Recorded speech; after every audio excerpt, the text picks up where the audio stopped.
TET પરીક્ષા મુક્તિ માટે આજરોજ અખિલ ભારતીય રાષ્ટ્રીય શૈક્ષિક મહાસંઘ વલસાડ જિલ્લાના ઉપક્રમે અહીંયા વલસાડ હાલર તળાવ ખાતે એક ધરણા કાર્યક્રમનું આયોજન કરાયું છે. શું છે સમગ્ર મુદ્દો અને શું માંગ છે શિક્ષક મહાસંઘની, તો અહીંયા જે સૌ કોઈ ઉપસ્થિત છે એમની પાસેથી જાણીએ. જી, આપનું નામ? અખિલ ભારતીય રાષ્ટ્રીય શૈક્ષિક મહાસંઘ વલસાડ અધ્યક્ષ તરીકેની મારી જવાબદારી છે. અજીત ઠાકોર મારું નામ છે.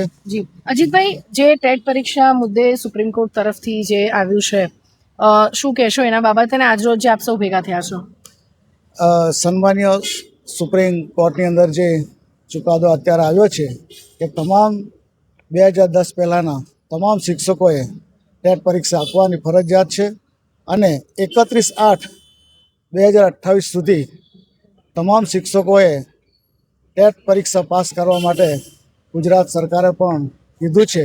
એના માટે આજે અમે ધરણા અને આવેદનપત્ર આપવા માટે અમે એકત્ર થયા છીએ. શું કહેવું છે? કારણ કે 2010 પહેલાના પણ શિક્ષકોએ પરીક્ષા આપી, અંગત રીતે આપનું શું માનવું છે? કે 2010 પહેલાંના શિક્ષકોની જ્યારે ભરતી થઈ છે ત્યારે એમની પાત્રતા હતી જ. કારણ શું કે એ લોકો 10મામાં 12મામાં કે એ લોકો બીએડ કર્યું છે, તેમજ જ્યારે એ લોકોને જેને કહેવાય કે ઓર્ડર આપ્યા છે ત્યારે પાત્રતા હતી જ. એટલે અત્યારે ખરેખર શિક્ષકોને એમ કહેવાય છે કે સમાનતા વગર અથવા તો સન્માન વગર અત્યારે એમની પરીક્ષા લેવાનું જે આયોજન થયું છે એ શિક્ષકો ખરેખર આજે આખા રાજ્યની અંદર, દેશની અંદર તમામ સ્થળે આજે અમે આવેદનપત્રો માનનીય મોદી સાહેબ અને માનનીય શિક્ષણ મંત્રી સાહેબને આજે અમે આવેદનપત્ર આપી રહ્યા છીએ. જી જી, આપનું નામ?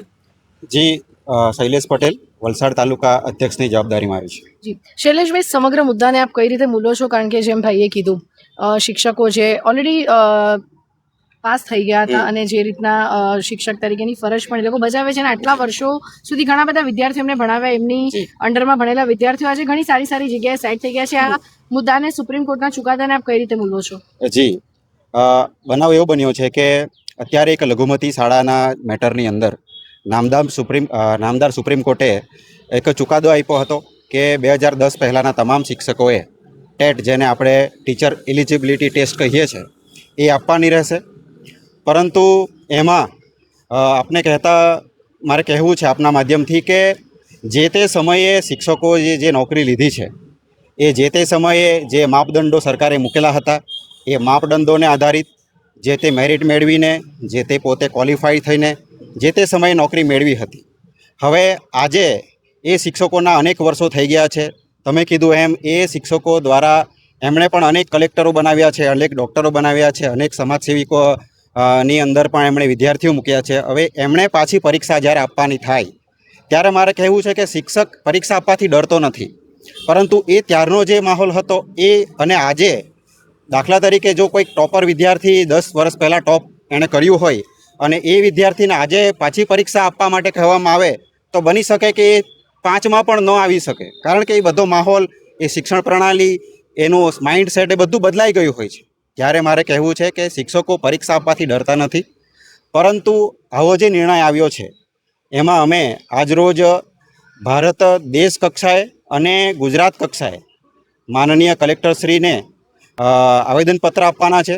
અને એ આવેદનપત્રની અંદર માનનીય મોદી સાહેબ અને માનનીય આપણા ધર્મેન્દ્ર પ્રધાન શિક્ષણ મંત્રીશ્રીને એક અરજ કરવાના છીએ કે આપ લોકસભાની અંદર અને રાજ્યસભાની અંદર એક વિધાયક પસાર કરો અને આ માનનીય સુપ્રીમ કોર્ટે જે નિર્ણય આપ્યો છે એમાં હસ્તક્ષેપ કરીને આ દેશ કક્ષાએ લગભગ 25 લાખ શિક્ષકો અને ગુજરાત રાજ્ય કક્ષાએ લગભગ 75,000 શિક્ષકોને આની અસર થવાની છે. ત્યારે લોકલાડીલા વડાપ્રધાનશ્રીને અને શિક્ષણ મંત્રીશ્રીને અરજ કરીએ છીએ કે આપ આની અંદર હસ્તક્ષેપ કરો. એ આજ તાતી જરૂરિયાત છે અને એટલા માટે અમે માનનીય કલેક્ટરશ્રીને ગાંધીચર્યા માર્ગે આવેદનપત્ર માટે અને ધરણા માટે અહીં ઉપસ્થિત થયા છે. જી શૈલેષભાઈ, આ રીતે હવે જ્યારે દેશના શિક્ષકો લાખોની સંખ્યામાં અહીંયા, જેમ કીધું ગુજરાતમાં 75,000, અત્યારે વલસાડ જિલ્લા કક્ષાના તમામ શિક્ષક ભાઈ બહેનો અત્યારે જે છે સૌ કોઈ કીધું કેમ કે એમની નીચે કોઈ કલેક્ટર બન્યું હશે, કોઈ ડૉક્ટર, કોઈ એન્જિનિયર પણ બન્યું હશે.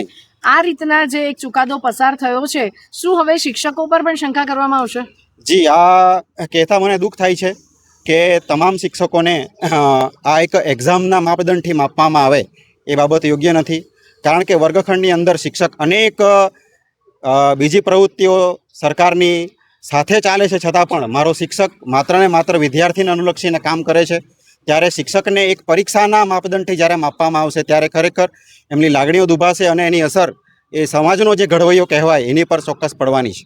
જી શૈલેષભાઈ, શું લાગે છે આપ સૌને જ્યારે ભારત કક્ષાએ ભારતીય લેવલ પર આજરોજ જ્યારે ધરણા પ્રતિક ઉપવાસ જે થયા છે અને આવેદનપત્ર પણ ઠેર ઠેર અપાવવાના છે, કઈ રીતે તમે આમાંથી સક્સેસ થશો અને શું લાગે છે કે આના પર કોઈ પસાર થશે બીજો ખરડો? જી, મને વિશ્વાસ છે, કારણ કે અમારું જે અખિલ ભારતીય રાષ્ટ્રીય શૈક્ષિક મહાસંઘ છે, જે કેવળ ગુજરાત લેવલે પરંતુ દેશ લેવલે ખૂબ જ મોટું સરકારી કર્મચારીઓનું સંગઠન છે.